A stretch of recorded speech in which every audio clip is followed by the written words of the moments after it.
Пандемското искуство од лани во делот на онлайн наставата за Универзитетот Гоце Делчев е позитивно, бидејќи Универзитетот има одлична платформа, а резултатите од овој начин на настава се покажаа добри. Од тука, ректорската управа одлучи новата студиска година повторно да се реализира онлайн. Универзитет Гоце Делчев за многу кус период успеа да премине кој таа онлайн настава, без никакви проблеми се одвива изминатите семестри, искуството е добро, студентите се задоволни, професорите се задоволни, па така имајќи го во предвид тоа и имајќи во предвид моменталната ситуација и со помалиот број на вакцинирани млади,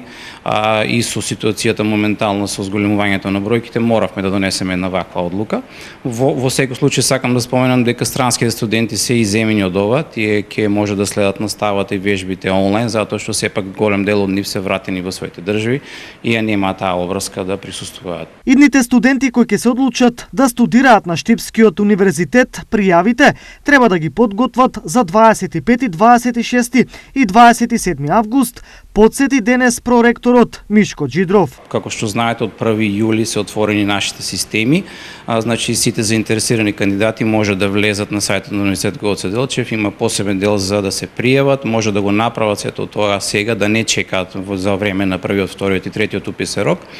Од кога ќе се пријават може да ги достават документите, без разлика од кој град тие потекнуваат, можат да на пример се заинтересирани да студираат во Штип, а живеат во Струмица, можат и во Струмица да ги остават документите. Лани Универзитетот Гоце Делчев ја имаше најдобрата наставна платформа во државата, а универзитетот успеа за себе да заштеди многу пари, на студентите време и исто така големи материјални средства. Од тука, од ректоратот се убедени дека нивната одлука е добро решение за сите.